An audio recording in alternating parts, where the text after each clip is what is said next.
Assalamualaikum warahmatullahi wabarakatuh. Baiklah, saya Yesi Rosita SPD, calon guru penggerak Angkatan 11 Kota Bukit Tinggi, akan memaparkan tentang jurnal refleksi dwi mingguan modul 2.2 pembelajaran sosial emosional. Mode refleksi ada 4. Yang pertama, fact adalah peristiwa. 2. Feeling adalah perasaan. 3. Finding adalah pembelajaran. 4. Fitur adalah penerapan. 1. Peristiwa. Modul 2.2 dimulai menggunakan tahapan merdeka, mulai dari diri, eksplorasi konsep, ruang kolaborasi, demonstrasi kontekstual, elaborasi pemahaman, koneksi antar materi, dan aksi nyata. Pada tanggal 4 September 2024, saya mulai masuk ke tahap mulai dari diri. Pada tahap ini saya menjawab beberapa pertanyaan tentang refleksi kompetensi sosial dan emosional selama menjadi pendidik, terkait dengan sebuah peristiwa yang dirasakan sebagai sebuah kesulitan, kekecewaan, kemunduran, atau kemalangan yang akhirnya membantu Anda bertumbuh menjadi pribadi yang lebih baik dari sebelumnya. Kegiatan dilanjutkan pada eksplorasi konsep. Di sini saya menganalisis penerapan pembelajaran sosial emosional dalam kelas. Setelah itu saya berdiskusi di ruang kolaborasi yang dipimpin oleh Ibu Fasilitator Yanti Agustina SPD dan didampingi oleh pengajar praktek Bapak Noval Miha Ramadan MPD. Selanjutnya saya berdiskusi di ruang elaborasi pemahaman yang dipimpin oleh instruktur Ibu Widayanti SPD.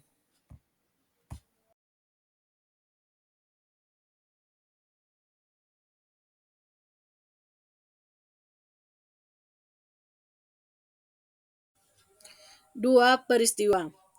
Pengalaman mengikuti ruang kolaborasi yang melibatkan diskusi kelompok terkait pembelajaran sosial emosional di jenjang pendidikan TK sampai SD memberikan beberapa wawasan berharga, yaitu yang pertama, pentingnya pengintegrasian pembelajaran sosial emosional dalam kurung PSE adalah pembelajaran sosial emosional harus terintegrasi secara mendalam dalam pembelajaran akademik untuk membantu murid mengembangkan keterampilan seperti kesadaran diri, manajemen diri, kesadaran sosial, keterampilan berelasi, dan pengambilan keputusan yang bertanggung jawab.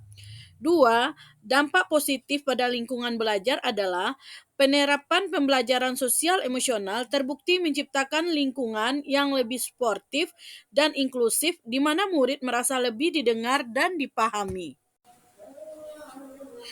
3. Pentingnya pendekatan yang fleksibel adalah pembelajaran sosial emosional memerlukan pendekatan yang fleksibel dan disesuaikan dengan kebutuhan emosional serta sosial setiap murid, terutama pada siswa kelas 2 SD yang merupakan fase A yang masih labil. Yang keempat, kolaborasi antar guru adalah diskusi kelompok, menekankan pentingnya kolaborasi antar guru dalam merancang dan menerapkan strategi pembelajaran sosial emosional yang efektif, di mana pengalaman dan pandangan dari berbagai guru dapat memperkaya praktik pengajaran. Selanjutnya, yang kelima, peran guru sebagai fasilitator adalah guru harus mampu berperan sebagai fasilitator yang mendorong murid untuk merefleksikan perasaan mereka, memahami emosi orang lain, serta membuat keputusan yang bertanggung jawab dalam interaksi sosial di kelas.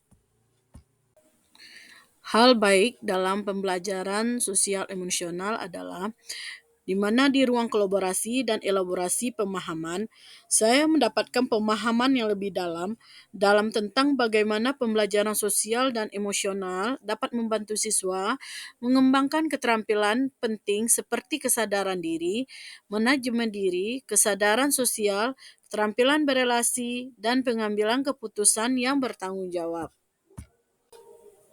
Hambatannya adalah, saya menghadapi hambatan dalam menerapkan pembelajaran sosial emosional, seperti kesulitan menemukan strategi yang tepat untuk beragam situasi kelas, memastikan keterlibatan murid, dan menyeimbangkan fokus antara pencapaian akademik dan pengembangan keterampilan sosial emosional secara bersamaan.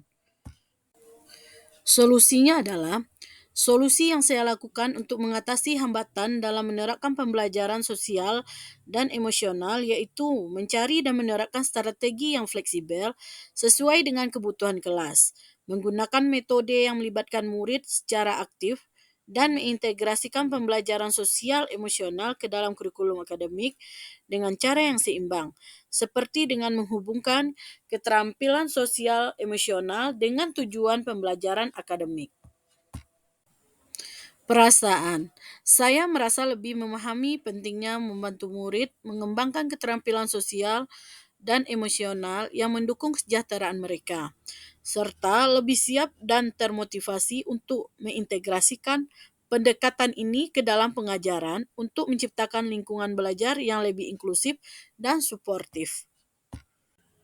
Pembelajaran. Setelah mempelajari modul 2.2 mengenai pembelajaran sosial emosional, saya memetik beberapa pelajaran penting, antara lain satu, pentingnya keterampilan sosial emosional, yaitu keterampilan seperti kesadaran diri, manajemen diri, kesadaran sosial, keterampilan berelasi, dan pengambilan keputusan yang bertanggung jawab sangat penting untuk kesejahteraan serta keberhasilan murid di sekolah dan kehidupan sehari-hari.